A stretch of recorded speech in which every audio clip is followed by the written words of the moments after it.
क्या जब एक हाउसिंग सोसाइटी डीम कन्वेंस के लिए जाती है तो बिल्डर ये कहकर रोक सकता है कि देखिए इस जमीन पर मैंने टीडीआर इस्तेमाल किया है तो आपको तो केवल प्लिंथ और अपर्टनेंट लैंड ही मिलेगा, यानी जो बाकी का हिस्सा है आपको प्रपोर्शनेट हिस्सा नहीं मिल सकता।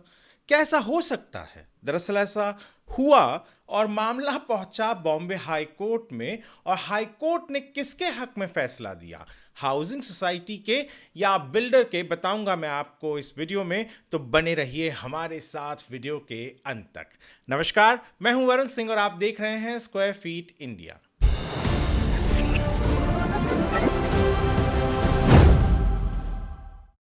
आज हम जो बात करने वाले हैं वो डीम कन्वेंस डीड की बात है।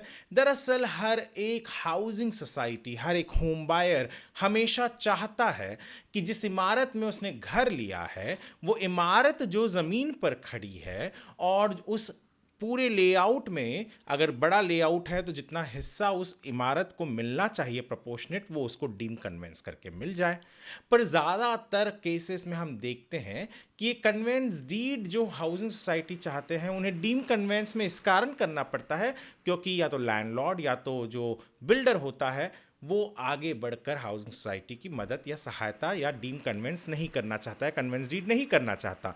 क्योंकि एक बार कन्वेंस डीड हो जाती है तो सोसाइटी मालिक हो जाती है और बिल्डर के हाथ से चीज़ें निकल जाती हैं। दरअसल ये जो केस है ये बहुत इंटरेस्टिंग है क्योंकि इसमें पहली बार मैंने इतने सालों में सुना कि टीडीआर का इस्तेमाल एक बिल्डर ने किया था। तो उसने कहा कि प्रपोर्शनेट हिस्सा नहीं बल्कि केवल प्लिंथ और जो अपर्टनेंट लैंड है जिसके ऊपर वो इमारत खड़ी है वो प्लिंथ और अपर्टनेंट लैंड यानी उस इमारत उस प्रॉपर्टी के इर्द गिर्द या ऐसी ज़मीन जो उसको एकदम बराबर जीने लायक यानी उपयोगी लायक बनाती है उसे अपर्टनेंट लैंड कहते हैं। तो ऐसे ही ज़मीन को केवल डीम कन्वेंस या कन्वेंस डीड किया जा सकता है क्योंकि वहां पर उस बिल्डर ने टीडीआर का इस्तेमाल किया है।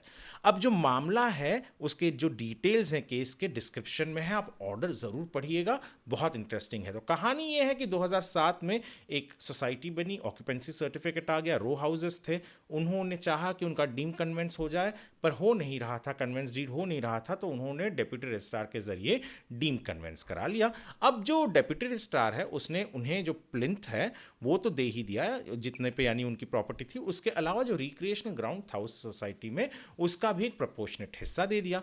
अब बिल्डर नाराज इस चीज से, बिल्डर पहुंच गया बॉम्बे हाई कोर्ट में, कहता है कि सर जी मैंने यहां टीडीआर का इस्तेमाल किया है। और 2018 में सरकार ने एक जीआर निकाला था जिसमें उन्होंने क्लियरली कहा है कि जिन प्लॉट्स पर टीडीआर का इस्तेमाल किया गया है वहां पर केवल प्लिंथ और अपर्टनेंट लैंड ही दिया जाए।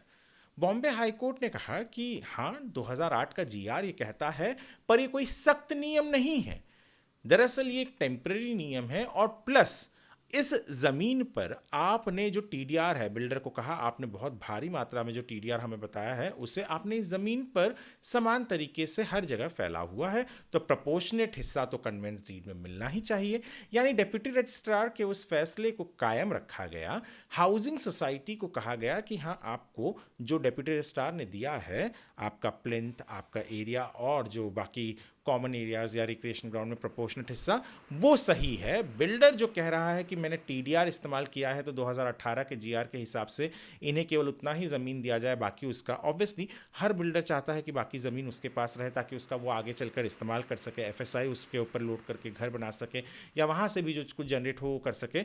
तो वो चीज़ को देखते हुए बॉम्बे हाई कोर्ट ने कहा कि सरकार जो नियम बनाती है वो नियम होम बायर्स को प्रोटेक्ट करने के लिए है, ना कि उसका गलत इस्तेमाल कोई और कर सके, जो इस केस में बिल्डर्स के ऐसे केसेस में हम देखते हैं कि बिल्डर्स करने की कोशिश करते हैं। और अंततः जीत जो हुई वो हाउसिंग सोसाइटी की हुई, होम बायर्स की हुई। ऑर्डर मैंने पहले भी कहा बहुत इंपॉर्टेंट है, deem conveyance, conveyance deed, TDR, ये सारी चीज़ें एक साथ बहुत कम सुनाई देती हैं। और क्या ऐसे भी मुसीबतें आ सकती है हाउसिंग सोसाइटीज़ पर? जी हाँ आ सकती है, ये हमने यहाँ देख लिया। तो ऑर्डर ज़रूर पढ़िएगा और हमारा आर्टिकल जो हमने इसके ऊपर लिखा हुआ है squarefeetindia.com पर वो भी पढ़िएगा। यदि आप हमारे इस वीडियो को स्क्वायर फीट इंडिया के यूट्यूब चैनल पर देख रहे हैं तो हमारे चैनल को सब्सक्राइब करना ना भूलिएगा। फेसबुक पर देख रहे हैं तो फॉलो ज़रूर कीजिए और जितना हो सके इस वीडियो को लाइक कीजिए, सेव करके रखिए, आपके ही काम आएगा। और शेयर कीजिए अपने हाउसिंग सोसाइटी के ग्रुप में, अपने दोस्तों को शेयर कीजिए, वो अपने हाउसिंग सोसाइटी के ग्रुप में भेज सके और होम बायर्स के पास भेजिए ताकि उन्हें पता चल सके कि उनके अधिकार क्या है। वीडियो देखने के लिए आपका धन्यवाद।